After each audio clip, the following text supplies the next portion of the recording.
Bonjour à toutes et bonjour à tous. Bienvenue à ce webinaire organisé par Digital Linkers by Equancy et Didomi. Nous avons le plaisir de se retrouver aujourd'hui pour échanger sur un sujet passionnant qui est le tracking server-side. Pendant la première partie de ce webinaire, nos intervenants reviendront sur les concepts, les méthodes et l'impact du tracking server-side sur la chaîne de gestion du consentement. Et nous consacrerons le dernier quart d'heure à répondre à vos questions pour que vous puissiez, les questions que vous pouvez poser dans l'onglet questions en bas à droite de votre écran. Nous allons démarrer la session. Je vais laisser nos deux spécialistes du sujet, Laurent Werner, solution consultance chez Didomi, et Quentin Bérard, stratégique expert digital analyst chez Digital Linkers, se présenter maintenant. Merci à tous les deux d'être avec nous ce matin pour nous parler de ce sujet. Bonjour tout le monde et merci de m'avoir invité. Du coup, mon nom c'est Laurent Werner, je travaille chez Didomi en tant que consultant en solutions. Vous allez voir un petit peu plus tard, mais l'idée c'est que j'ai avoir une bonne compréhension de ce qu'on est capable de faire Didomi, ce qui se trouve un petit peu sur le marché d'un point de vue solution, best practice, entre autres server-side. Et du coup, avec tout ça, ça me permet d'aider non seulement mes collègues chez Didomi, mais aussi les partenaires, nos prospects, les clients à travailler sur des solutions server-side et un petit peu sur la partie projet également. Merci Laurent, et moi Quentin Bérard, je suis stratégique expert digital chez Digital Linkers et je m'occupe spécialement des sujets de collecte, donc de la partie tracking, et je suis assez spécialisé sur la partie tracking server-side et je suis ravi d'animer ce webinaire avec Didomi.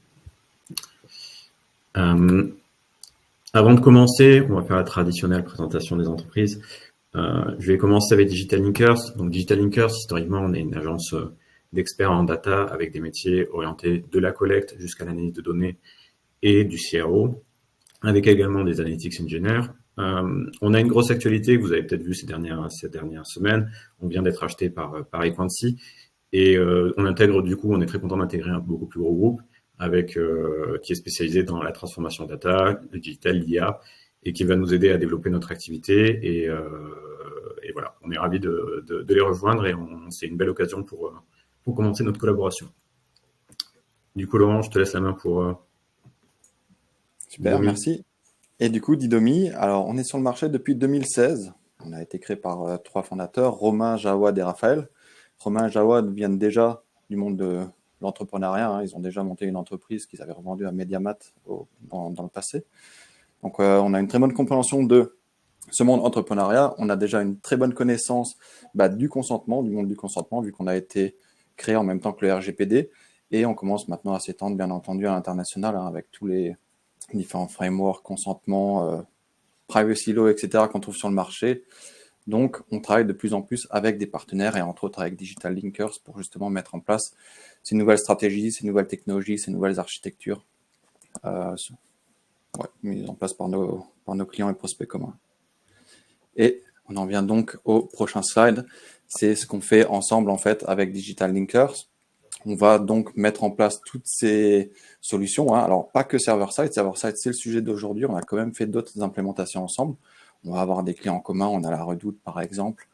On a Wonderbox, etc. Donc, on en a plusieurs de disponibles. Et donc, avec Quentin, l'idée, c'est que très souvent, on va rajouter la vision partenariat dans nos engagements de prospection, de clientèle, une fois qu'on va voir que les projets sont un petit peu trop avancés peut-être pour Didomi d'un point de vue implémentation et qu'on a besoin par exemple d'une vue d'expert ou d'un petit peu de main-d'œuvre pour faire entre autres avec le server-side tout ce qui est migration, configuration, etc. Voilà, et on est très content d'être partenaire avec Didomi depuis quelques années déjà, puisqu'on on partage les mêmes valeurs et on pense qu'on avance bien ensemble sur les différents clients sur lesquels on a pu collaborer. Donc pour vous donner un peu le plan général de ce qu'on va raconter, là je vais vous présenter un petit peu ce que c'est le server-side de manière générale, le tracking. C'est un peu un mot valise comme il y en a beaucoup dans notre métier et un mot à la mode qui désigne plusieurs réalités. Donc je vais essayer de vous expliquer un peu ça. Je vous demande de vous accrocher parce que je suis plutôt technique, donc de temps en temps je risque de dévier sur des choses qui sont un peu ardues à comprendre. Et dans un second temps, on essaiera d'aborder le sujet des bénéfices plus business, avant que je laisse la main à Laurent pour qu'il nous parle de la privacy dans le contexte server-side. Et à la fin, on vous parlera de comment ça se passe finalement un projet de déploiement server-side et quelles sont les choses à prendre en compte avant de se lancer. Donc, avant de parler même de c'est quoi le server-side, la question à se poser, c'est le pourquoi. Et aujourd'hui, l'écosystème digital, il est en mutation. C'est pas une mutation qui est récente, c'est une mutation qui date de quelque temps déjà. Et le premier élément qui a changé et qui continue de changer à travers le monde, c'est l'environnement réglementaire. Évidemment, en tant que Français et sur ce marché-là, on est très touché parce qu'on a probablement une des réglementations les plus restrictives au niveau du dépôt de cookies. Et vous voyez régulièrement des bannières de consentement sur l'ensemble des sites que vous pouvez visiter. Et cet environnement réglementaire restrictif, il nous oblige à avoir un rapport à la donnée qui est différent. C'est-à-dire qu'auparavant, quand on faisait de l'analytics, on faisait du média, on ne se posait pas la question de « j'allais perdre X% de ma donnée ». Maintenant, quand je suis sur un site français, j'ai tendance à me dire je vais perdre 40% à 30% de ma donnée de base sur les gens que je vais collecter. Donc, ça donne un rapport très différent à ce que vous allez collecter et dans votre façon d'exploiter également. Parallèlement à ça, on va avoir des restrictions navigateurs qui sont apparues. Les restrictions navigateurs, alors, on entend beaucoup parler de Chrome ces derniers temps parce qu'il y a la fin des cookies tiers, etc., qu'ils ont finalement repoussé. Et c'est un sujet qui prend beaucoup de poids sur les réseaux et sur LinkedIn. Mais finalement, les vrais instigateurs de ces restrictions navigateurs, c'est Apple. Et ça fait un moment qu'ils ont lancé ça. Et aujourd'hui, ça fait plus de 5-6 ans que Safari va apporter d'énormes restrictions à ce qu'on peut faire en termes de maintien des informations via des cookies. Et ça affecte énormément les mécanismes client-side historiques. Et ça fait longtemps que les acteurs de la tech ont commencé à mettre en place des réactions à ça via des changements dans leur façon de traquer les interactions. Et à côté de ça, et finalement, qui est une corollaire, c'est on a des exigences utilisateurs qui sont à la hausse. Donc des exigences vis-à-vis du contrôle de leurs données. Les gens sont conscients que leurs données est importante et qu'ils ne doivent pas la laisser partir comme vers n'importe quel acteur, etc. Donc, c'est quelque chose qui est assez présent et qui est présent notamment par l'utilisation de plus en plus d'adblockers. Et il y a également une exigence pour les utilisateurs d'avoir une expérience qui soit positive. Et cette expérience positive, elle passe de plus en plus par la performance. Et quand je parle de performance, je parle de web perf et la capacité à des écosystèmes digitaux d'aller vite. Donc, face à tous ces nouveaux enjeux, on a un modèle client-side qui est en train de trouver ses limites. Là, sur ce type de slide, je vous préviens d'avance, retenez surtout ce qui se passe à droite, c'est le plus important. Et le client-side aujourd'hui, ça désigne la façon historique de faire du tracking qui va reposer essentiellement sur du JavaScript. Donc, typiquement, c'est ce que vous appelez les tags et ce qui vous permet d'envoyer des requêtes vers vos différents partenaires. Ça s'appuie sur un triptyque librairie JavaScript qui vont être injectées sur les sites, requêtes qui partent vers les différents partenaires depuis le navigateur de l'utilisateur et des cookies qui sont déposés pour maintenir l'identité de l'utilisateur dans le temps. C'est là que les cookies first et leurs limitations deviennent importants, et notamment le sujet Safari dont je parlais précédemment, parce qu'un cookie first qui auparavant pouvait durer 13 mois, dans un contexte Safari va durer que 7 jours, ce qui forcément va affecter la façon de monitorer les personnes, de monitorer les fenêtres d'attribution et d'être en mesure de consolider une même personne à l'échelle de plusieurs visites. Pour résumer un peu ça, au niveau des navigateurs, on va avoir en gros deux approches. On va avoir l'approche Safari et Firefox, et d'autres navigateurs comme Brave par exemple, qui va être extrêmement mieux-disant sur la partie privacy. Ça fait un moment que les cookies tiers sont bloqués sur ces navigateurs-là. Ça fait un moment que les cookies first deviennent de plus en plus limités. Et ça fait un moment que les acteurs de la tech développent des contournements pour essayer de prolonger cette durée de vie de cookies. Parallèlement à ça, on a Chrome, donc encore une fois qui a fait la une récemment, mais qui repose encore énormément sur ses cookies tiers, qui ne limite pas les cookies first, etc. Donc on a vraiment des approches très différentes en fonction des navigateurs, et vous, dans le choix que vous allez faire du server-side, il faut aussi se poser la question de votre mix de navigateurs et des gens qui visitent vos sites. Si vous avez énormément de gens qui viennent de Safari, la question du server-side devient de plus en plus importante. Sachant qu'à terme, à mon avis et de l'avis du marché, Chrome risque de s'aligner sur ce type de restriction parce que c'est ce que les utilisateurs veulent, et la tendance vers la privacy, elle est de plus en plus importante pour les navigateurs. Donc, je vais essayer de vous donner une petite vision de ce que c'est le client-side versus le server-side, le server-to-server, etc. On a différentes manières de traquer les choses aujourd'hui. Ça va rentrer un petit peu dans la technique, j'en suis désolé d'avance. Je vous ai mis des petits schémas quand même pour expliquer, mais c'est important de comprendre ces différences pour comprendre en quoi ça apporte, le server-side apporte aujourd'hui une amélioration sur à la fois la technique et la façon d'envoyer les informations, mais également une amélioration au niveau de la gouvernance et divers bénéfices dont je parlerai après. La première approche, c'est l'approche historique. C'est ce qu'on appelle le tracking client-side, l'approche traditionnelle. Donc, c'est de ce dont je parle initialement. Vous avez un tag qui s'exécute sur votre navigateur, qui va envoyer des informations à un partenaire et qui va déposer des cookies. Donc, je parle d'un tag et c'est probablement une erreur. On devrait parler de 15 à 30 tags. En général, quand vous avez votre écosystème digital, ça va pas être juste un tag Google Analytics ou un tag Piano Analytics, ça va être un tag Google, un tag Piano, un tag Snapchat, un tag je ne sais quoi, qui vont tous faire exactement le même fonctionnement et tous déposer une librairie JavaScript sur votre site, tous faire des appels vers différents serveurs et tous déposer des cookies. Donc tout ça, c'est un modèle, comme je l'ai dit, qui s'essouffle et qui est hyper JavaScript dépendant et qui va faire dégrader les performances de votre site parce que vous allez avoir énormément de choses qui se passent dessus et une logique complexe qui est portée par le navigateur de votre utilisateur qui va en souffrir forcément. À côté de ça, on a le tracking server-side. Donc c'est le sujet principal de ce webinaire et c'est probablement la méthode la plus déployée aujourd'hui dans les nouvelles méthodes de tracking. Moi, j'aime bien appeler ça la méthode proxification parce que pour moi, c'est plus visuel. Le tracking server-side, en fait, ça repose avant tout sur l'utilisation d'un serveur intermédiaire qui vous appartient. Ce serveur intermédiaire, il va vous permettre de dispatcher l'information que vous allez collecter de manière unique vers les différents partenaires que vous allez avoir. Donc, au lieu d'avoir les 15 tags dont je parlais qui sont injectés côté client, vous n'allez plus en avoir qu'un seul qui va se charger de l'ensemble de votre collecte et qui va vous permettre ensuite de dispatcher vers votre Facebook, vers votre Google Analytics, votre Piano et j'en sais rien, et tous vos partenaires. La différence, c'est que vous allez créer un coût. C'est-à-dire que vous avez ce serveur au milieu qui n'existait pas auparavant. Et ce serveur, il va falloir s'en occuper. Vous pouvez vous en occuper vous-même. Vous pouvez déléguer l'occupation à des partenaires externes. Mais dans tous les cas, ça crée une nouvelle expertise que vous allez devoir maîtriser au milieu. Et enfin, on va avoir ce qu'on appelle le tracking server-to-server. J'aime bien en parler parce que c'est une idée qui me plaît énormément. Le tracking server-to-server, l'idée, c'est de ne même pas passer par le navigateur de l'utilisateur. C'est un luxe que tous les sites ne peuvent pas se permettre parce que c'est quelque chose qui demande des allers-retours serveurs très réguliers entre le site et le navigateur de l'utilisateur.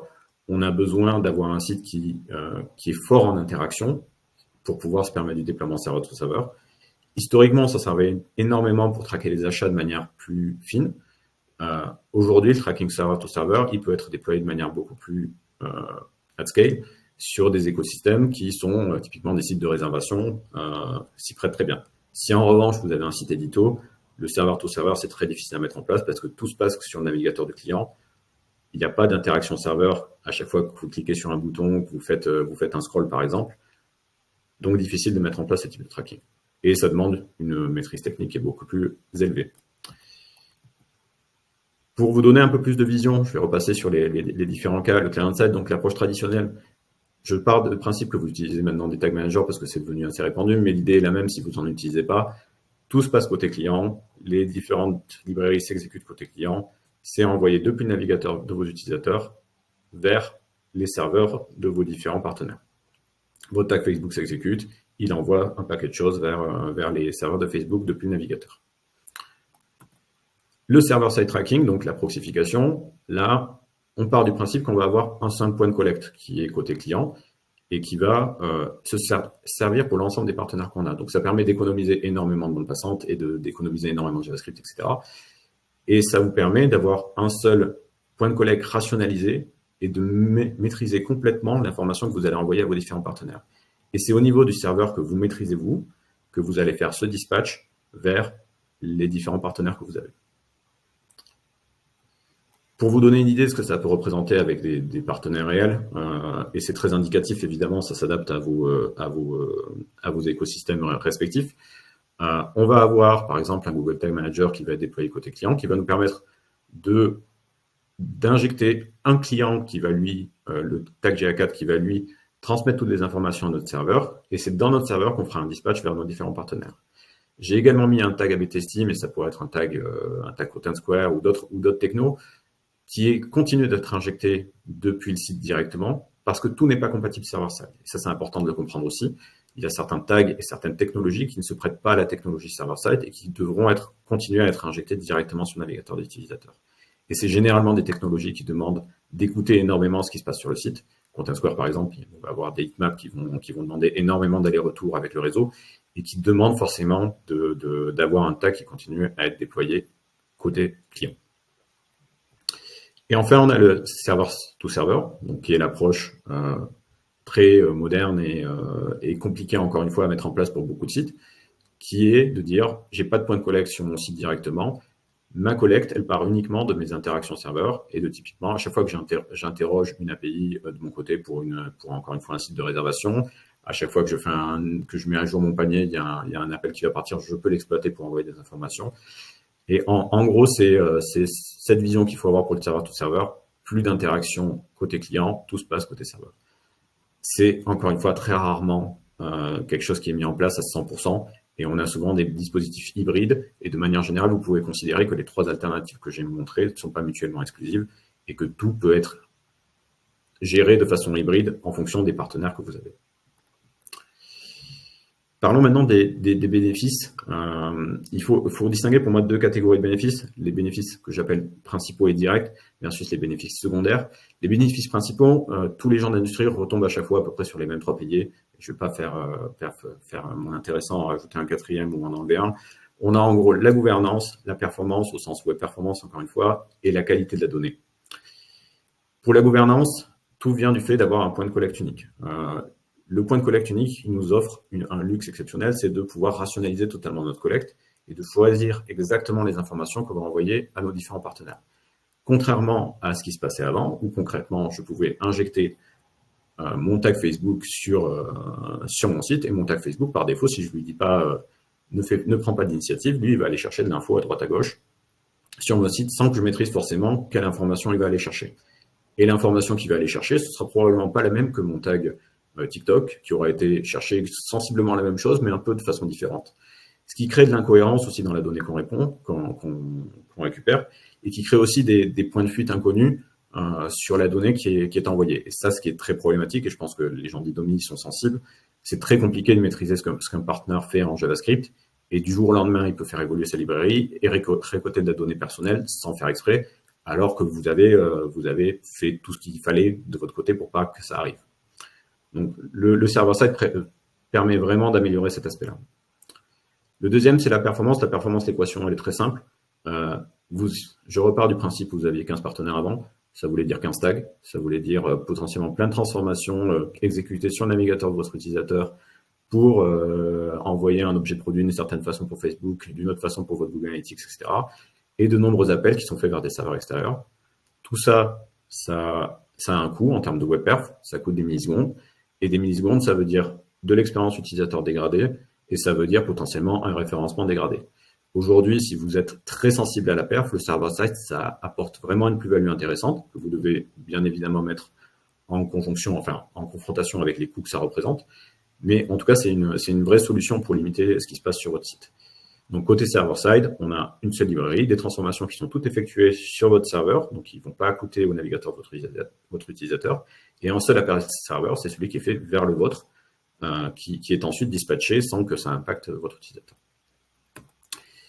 Et le dernier point qui est important, c'est la data quality. La data quality, ça intervient à plusieurs niveaux. C'est à la fois les déploiements server-side permettent en gros de pouvoir enrichir l'information qu'on va avoir et qu'on va envoyer à nos partenaires de manière dynamique via le serveur qu'on va mettre en place. Et généralement, les cas d'usage les plus fréquents, c'est j'enrichis ma donnée que je collecte sur mon site avec des informations en CRM via des clés de matching que je peux utiliser. Je peux également enrichir, mes données de conversion avec des données de marge pour améliorer mon bidding côté média. Je peux faire plein de cas d'usage comme ça qui sont très intéressants à faire côté serveur. Et je pense que vous avez vu plein de choses sur les réseaux et qui peuvent vous donner plein d'idées sur comment exploiter la technologie server-side dans cet aspect-là. Et aujourd'hui, ça apporte une agilité qui était très difficile d'avoir en client-side. Je pense également aux transformations et au nettoyage. La cohérence de données entre les différents partenaires, ça c'est un truc qui est très important et qui est très dur à maintenir quand on est dans du client-side. Dans du server-side, les outils généralement qui se situent à ce niveau-là, type un GTM server-side, un TDM Event Stream ou un Commanders Act, permettent de faire beaucoup de transformations et de normaliser la donnée qu'on partage aux partenaires. Et ensuite, après ces bénéfices directs, on a les bénéfices, moi, que j'appelle indirects, qui sont plus des conséquences et des petites plus-values qu'on doit prendre en compte. La première, elle n'est pas si petite que ça, vous allez me dire, mais moi, je préfère toujours la temporiser un peu parce que j'ai peur de ce jeu du chat et de la souris. La première, c'est la contournement ITP. Donc, ITP, c'est ce dont je vous parlais au départ sur les initiatives de Safari pour limiter le tracking cross-site et pour éviter que les cookies et les différents storage, type local storage, session storage, soient utilisés à des fins de suivi marketing non voulu par les utilisateurs. Donc, ça se manifeste par un ensemble d'initiatives qui durent depuis 5 ans, qui ont été progressives, et d'une espèce de jeu du chat et de la souris entre les contournements et ce que faisait Apple pour petit à petit dégrader le fonctionnement des cookies et qui fait qu'aujourd'hui, comme je disais tout à l'heure, on a par défaut des cookies analytics qui vont être limités à 7 jours et des cookies médias qui le sont parfois limités à 1 jour. Donc, ce qui limite forcément les fenêtres d'attribution et votre vision de ce qu'est un utilisateur. Aujourd'hui, certains déploiements server-side, et c'est important là aussi de dire certains et pas tous, vont permettre de faire un contournement de ça et de maintenir nos cookies beaucoup plus longtemps dans le temps sur les navigateurs Safari. Ça demande l'utilisation de beaucoup de techniques, et ça, je vous inviterai à lire la partie de gauche, mais qui notamment du Reverse Proxy, etc., que permettent de faire certains partenaires. Moi, je pense on a l'habitude de bosser avec Addingwell, ils permettent de le faire assez facilement sans trop se prendre la tête. Mais c'est en tout cas des contournements qui aujourd'hui permettent de récupérer une durée de vie utilisateur qui est intéressante côté Safari et qui était perdue depuis un moment. Également, et ça c'est plus, c'est un sujet qui va toucher particulièrement Didomi, le server-side permet de faire énormément de choses masquées. Et c'est important de dire que c'est pas parce qu'il permet de le faire qu'il faut le faire. Et là, en l'occurrence, c'est même pas il faut pas le faire, c'est il faut absolument pas le faire. C'est de ne pas passer le consentement des utilisateurs et de ne pas le prendre en compte pour envoyer les informations à vos partenaires. Dans l'absolu, ce qui se passe pour votre utilisateur, c'est qu'il va avoir une requête qui part vers votre serveur, mais derrière, il ne sait pas si votre serveur il a pris en compte son consentement ou pas. Dans l'absolu, si l'utilisateur il a dit non, moi je pourrais choisir de quand même déclencher mon tag qui va vers Meta, mais c'est pas ce que nous on a envie de mettre en valeur et c'est pas ce que Didomi a envie de mettre en valeur non plus. Nous, on veut que cette technologie server-side, elle soit vue comme un élément de facilitateur technique pour gérer ce consentement de manière normalisée et intelligente, et également une opportunité pour offrir des preuves de consentement aux utilisateurs et pour les rassurer sur ce qu'on fait de leurs données. Parce que ça doit être vu comme ça, le server-side, c'est une façon de ne pas faire fuir de la donnée, d'avoir un meilleur contrôle sur ce qu'on envoie et sur les infos qu'on envoie pour l'utilisateur. Il ne faut pas le voir comme une façon de contourner une réglementation, ce qui serait par ailleurs illégal. Et le deuxième point qui est plus controversé, et moi j'ai un côté chevalier blanc là-dessus, mais qui n'est pas forcément partagé par tout le monde, c'est le sujet des adblockers. Aujourd'hui, avec certains déploiements server-side, il est possible de contourner les adblockers des utilisateurs. J'ai tendance à penser que si un utilisateur utilise un adblocker, il y a peut-être une vocation à respecter son choix et à pas chercher à le contourner. Je comprends aussi que la donnée est importante et que vous pouvez vouloir la récupérer quand même. En tout cas, c'est des questions qu'il faut se poser quand on fait un déploiement server-side et c'est des choses qui sont possibles à faire, à voir comment ça peut être amené aux différents utilisateurs. Avant de passer à la suite, quelques limites, parce que je ne suis pas là pour vous dire que c'est la panacée, que le server-side, ça résout tous vos problèmes et que c'est exceptionnel. Non, le server-side, ça a des limites. Au-delà de ce que je disais précédemment sur les partenaires, c'est-à-dire que tous les partenaires ne sont pas compatibles server-side aujourd'hui et on ne peut pas envisager, c'est rare de pouvoir envisager un déploiement à 100% server-side. Il y a également des nouveaux coûts qui apparaissent, c'est-à-dire que vous avez un serveur intermédiaire qui n'existait pas là auparavant, et c'est encore plus vrai pour du serveur-to-serveur, et ce qui va engendrer forcément des coûts. Il y a des coûts de maintenance, il y a des choses qui vont varier en fonction du trafic. Typiquement, si vous avez un site à gros trafic, ça va nécessairement augmenter le prix du serveur que vous avez au milieu et qui va gérer l'ensemble de vos requêtes. Donc ça, c'est quelque chose à prendre en compte quand on part sur un déploiement server-side. Il y a également une maintenance qui est plus complexe parce qu'on rentre dans un nouveau métier. Il y a des outils et des partenaires qui permettent de déléguer cette maintenance-là. Mais si vous choisissez de la gérer vous-même, parce que c'est une possibilité, c'est un métier à gérer. C'est des équipes qui étaient sollicitées pour d'autres sujets qui vont être sollicitées pour du tracking maintenant. Et encore une fois, c'est une expertise qui s'acquiert pas par magie. Et il y a une vraie nouvelle expertise, et c'est davantage de mon point de vue que je le dis, et c'est également quelque chose qui demande une montée en compétences.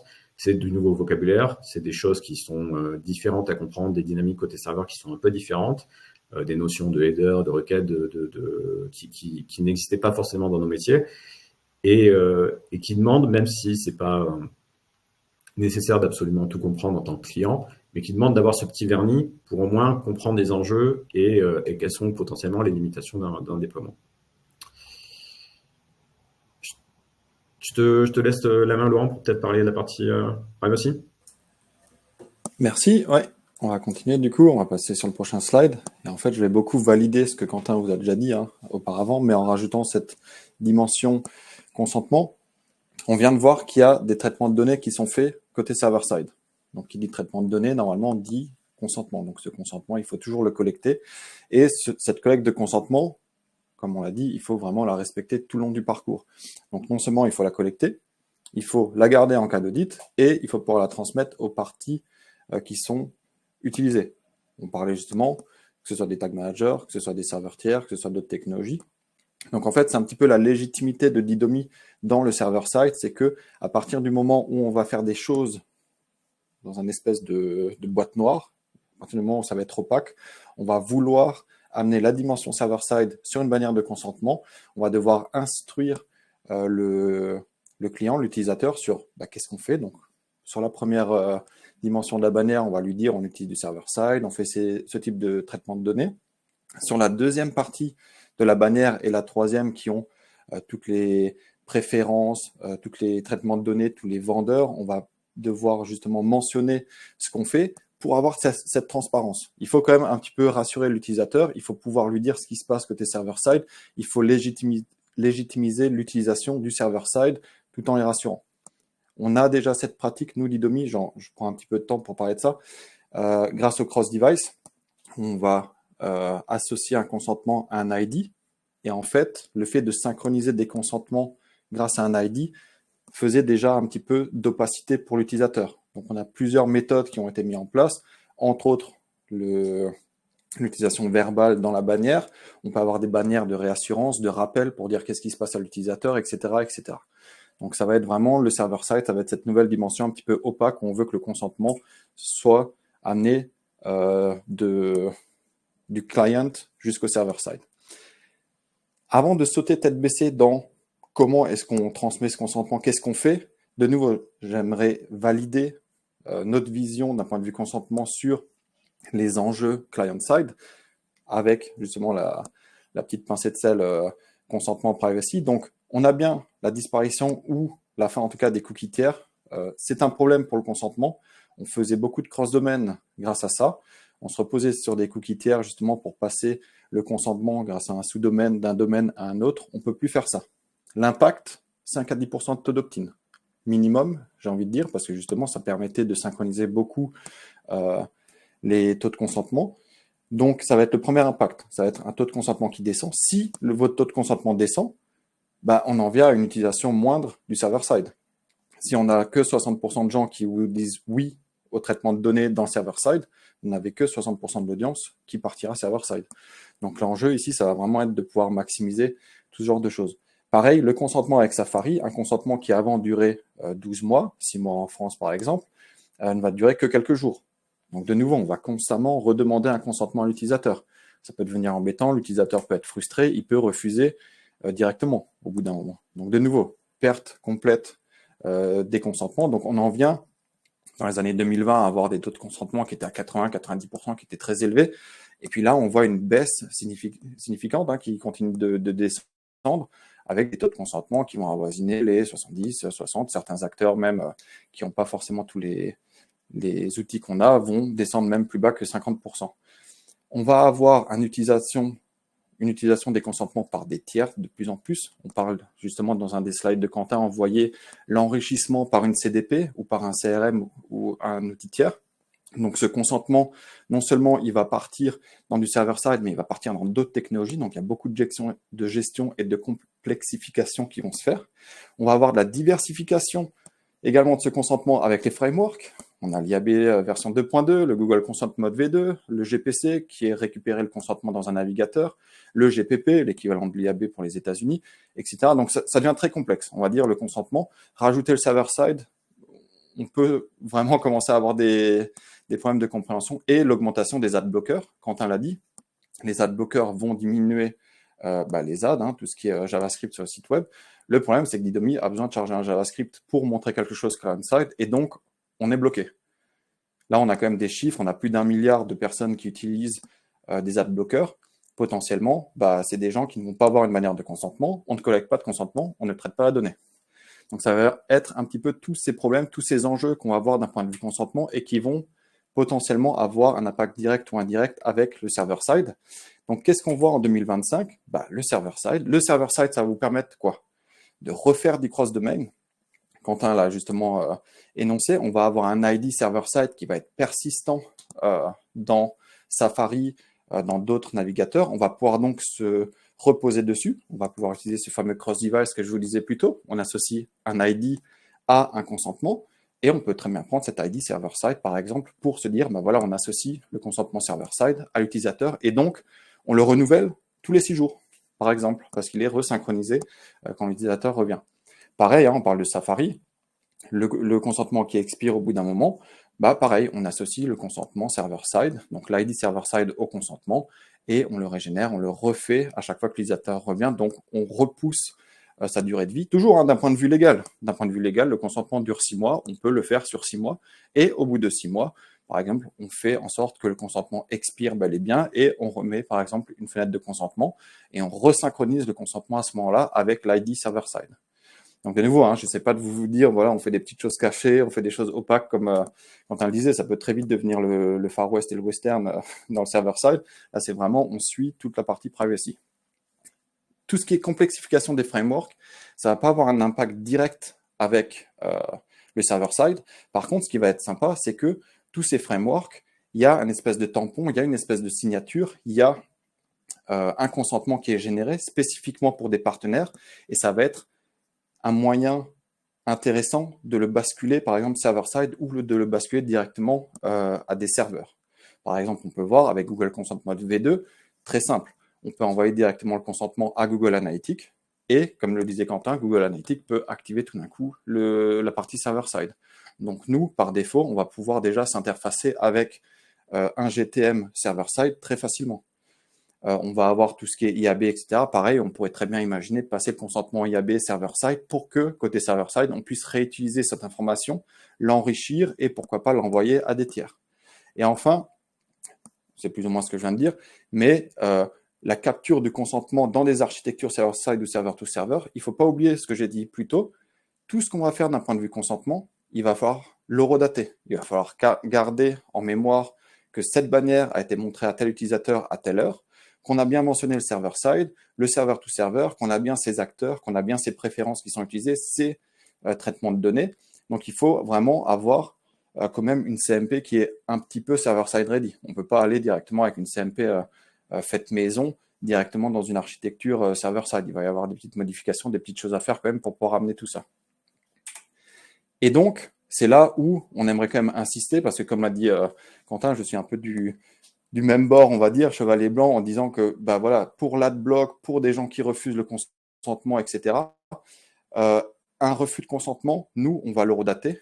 On va le voir dans le prochain slide. On va voir comment ce consentement se propage dans le client-side et dans le server-side. Mais on va vraiment s'assurer, nous, Didomi, que non seulement il est propagé correctement, mais qu'en plus, on a une preuve de consentement qui puisse prouver à n'importe quel moment aux autorités, mais aussi au client lui-même s'il fait une demande. Alors, ce n'est pas tous les jours que Madame Micheline va venir vous demander si le server-side est bien respecté. Cependant, si elle le demande, il faut quand même pouvoir lui expliquer. Sur la bannière 1, 2, 3, 4, on a bien mentionné le server-side et vous avez bien cliqué à 10h59 depuis votre navigateur Safari pour dire que vous acceptez le consentement pour une durée de 6 mois. Donc, ça va être ce genre de choses que nous, on va vous ramener, entre autres avec ce module de version and proof. Je mentionnais la propagation du consentement. Alors, de nouveau, je vais essayer de valider ce que Quentin vous a dit. Donc, j'ai repris ces diagrammes. On voit plusieurs choses. Donc, déjà, complètement à gauche, on va voir le consentement d'IDOMI, une personne qui voit une fenêtre et qui la refuse. J'ai spécifiquement mis la redoute. C'est un petit spoiler, on va vous parler de la redoute qui a mis en place le server-side. Donc, en gros, une personne refuse la CMP, la redoute. Qu'est-ce qui se passe? Notre CMP est sur un client-side. Donc, il y a un JavaScript d'IDOMI qui se lance. Le consentement va être montré. On va l'envoyer directement au Tag Manager client-side. Et, comme le disait Quentin, c'est très rare qu'on soit dans des architectures où il y ait vraiment tout qui soit basculé du côté server-side, à moins, comme il disait, d'avoir vraiment très peu d'enjeux d'un point de vue analytique, etc., ou très peu de choses qui chargent sur le front. Beaucoup de gens, médias, advertisers, etc., vont avoir des besoins en JavaScript sur le client-side. Donc, besoin d'un consentement client-side, et donc le Tag Manager client-side a son effet. C'est pour ça que nous, on va déjà envoyer le consentement dans le Tag Manager client-side. Ce consentement, ensuite, on va utiliser soit les frameworks, comme on vous a dit un peu plus tôt, par exemple Google Analytics, qui va automatiquement l'envoyer au Tag Manager server-side, soit on va utiliser, par exemple, une requête HTTP, une balise JSON HTTP, pour avoir le Tag Manager qui l'envoie à son server-side Tag Manager, et donc propager le consentement server-side et pouvoir donc activer ou désactiver les différents acteurs. Et c'est là, en fait, où le travail de Quentin prend tout son sens, parce qu'il va falloir migrer ces tags, il va falloir comprendre le consentement client-side, il va falloir le recomprendre sur le server-side, il va falloir s'assurer de sa bonne propagation. L'idée, c'est pas de refuser la bannière client-side, mais d'avoir tout d'un coup les médias server-side qui s'activent. Donc, en fait, ça va être toute cette chaîne de consentement qui va être basculée et qui va venir. On peut voir ici aussi, je me suis un petit peu amusé, c'est le même graphique, le même diagramme, mais avec un choix granulaire où on va activer, désactiver ou accepter certaines parties. Et donc, ça va être des choses qui vont se refléter directement server-side à chaque fois. Donc, de nouveau, vous avez tout ce qui est versioning, les preuves de consentement. On s'assure de la bonne propagation. Et derrière, vous avez Quentin et Digital Linkers et Equancy qui s'assureront que toute l'implémentation est bien faite. Et il faudra bien entendu maintenir tout ça. Didomi va vous aider à maintenir les vendeurs qui font du server-side, leur traitement de données, etc. Par contre, s'il y a un nouveau tag, s'il y a un nouveau pixel, un nouveau cookie, s'il y a un nouveau serveur média ou analytique qui vient, il faudra le configurer. Et donc, c'est un petit peu ce travail récurrent de maintenance qu'il faudra quand même prendre en compte dans la mise en place, non seulement d'une CMP server-side, mais d'un server-side. Merci vraiment, et c'est une bonne transition pour parler du déploiement et de comment ça se passe quand on veut commencer un projet server-side. Le déploiement, on va retomber finalement sur plus ou moins les mêmes étapes à chaque fois, et la première est vraiment la plus clé et celle qui va probablement déterminer vos choix et l'ensemble de ce que vous allez faire derrière en termes de déploiement. Cette première étape, c'est l'inventaire des partenaires, c'est de comprendre avec qui vous travaillez, quelle est leur compatibilité server-side et quelle est la faisabilité de la migration vers du server-side. Et cette première panorama de vos partenaires, au-delà du fait de vous permettre de faire un bilan, parce que c'est intéressant, je vous assure de faire l'exercice de regarder l'ensemble des tags qui sont injectés sur vos sites pour savoir si un peu tout est encore nécessaire, mais ça permet de justement se projeter, ok, j'ai 30% de mes tags qui ont besoin de rester côté client, j'en ai 70% que je peux faire passer côté server-side. Du coup, ça a vraiment un intérêt de passer sur une archi server-side first et de vraiment embrasser ce choix. Derrière, une fois qu'on a fait cet inventaire de partenaires, l'étape suivante, c'est choisir une approche technique. Encore une fois, la question, c'est pas tellement d'avoir une approche totalement fixe, c'est de se dire quel niveau d'hybridation je veux dans mon installation et aussi quel type de hosting je veux avoir pour mon serveur intermédiaire. Il y a des choses, j'ai parlé d'Aniguel, mais il y a du Stape, il y a d'autres acteurs qui font ça. Des partenaires qui permettent de complètement déléguer la partie serveur, par exemple, et de pas s'occuper de ça parce que vous estimez que c'est pas votre métier ou que vous n'avez pas forcément les ressources pour le faire. Vous pouvez aussi le gérer vous-même.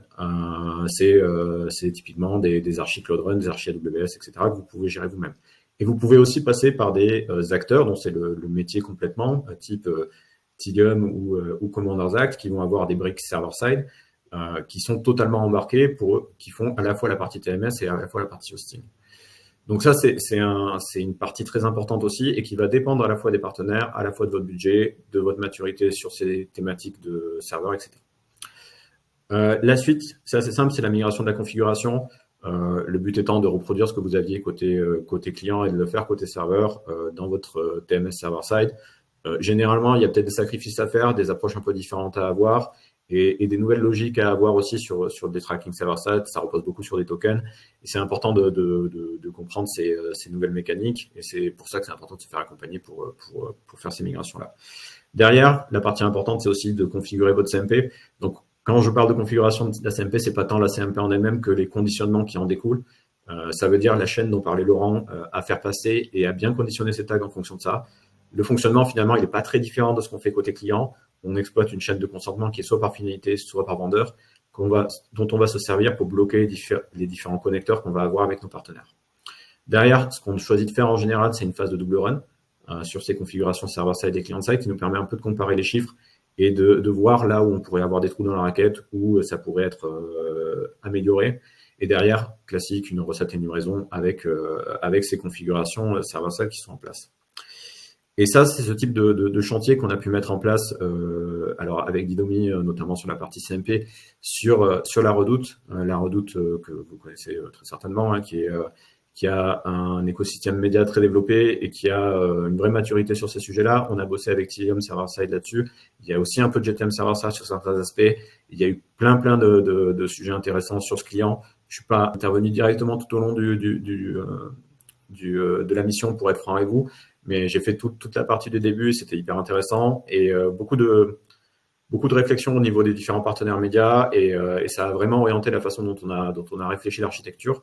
Et voilà, et Didomi a été aussi une partie importante à prendre en compte et pour faciliter la gestion du consentement et l'envoi des informations aux différents partenaires. Je pense qu'on a fait un rapide point, pardon Quentin, pour juste enrichir dessus. On parle de la Redoute spécifiquement. Il y avait dans ton diagramme une partie un petit peu enrichissement CDP, par exemple. C'est un petit peu peut-être même l'ouverture parce qu'il y a beaucoup d'acteurs, potentiellement vous, hein, qui avaient mis en place des CDP, des CRM qui souhaitent activer de la donnée, l'enrichir. Le server-side, c'est une très bonne transition, c'est un très bon pont en fait pour justement utiliser ces outils, comment enrichir la donnée et comment la rendre disponible. Que ce soit préférablement avec un consentement et avec Didomi, mais en tout cas via le server-side, avoir Quentin qui vous aide justement à avoir toutes ces informations et les enrichir avant l'envoi, donc maximiser quand même le ROI sur vos server-side et sur votre CDP, sur tous ces systèmes tiers. Exactement, je valide totalement ton propos là-dessus et ouais, il y a beaucoup de cas d'usage très intéressants en server-side et il faut réfléchir à ces cas d'usage et pour justifier le passage et vraiment ça apporte notamment côté média de vrais bénéfices qui sont intéressants. Je sais pas si on a des questions.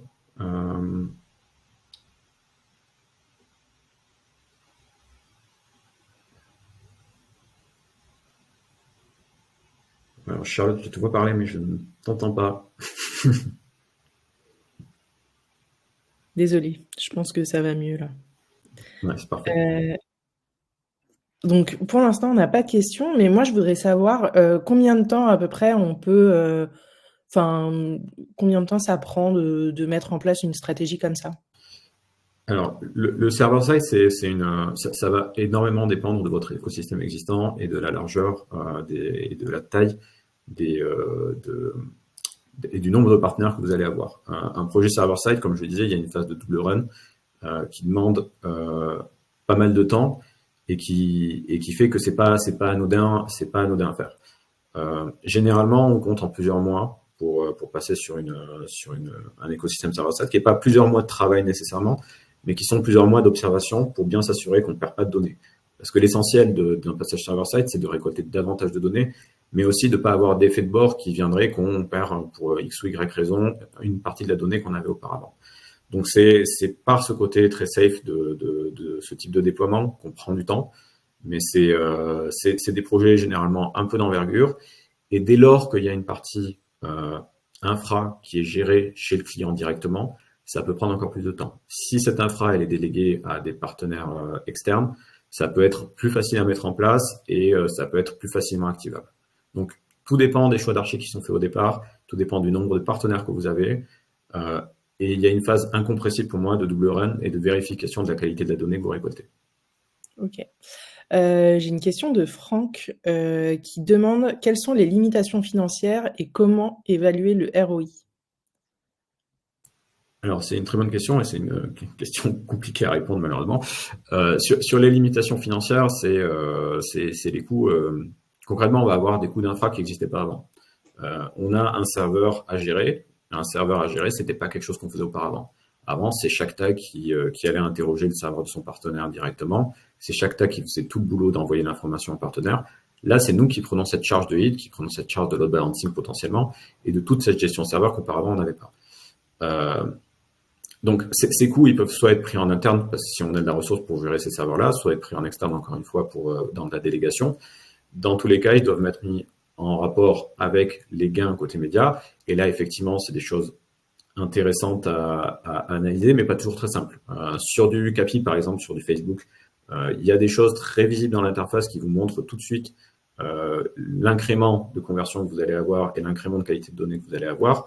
Sur du Google Ads, c'est plus dur à vérifier. Il faut faire du double run, il faut comparer les résultats que vous aviez avant et après sur des périodes exactes, etc. C'est plus dur à prouver.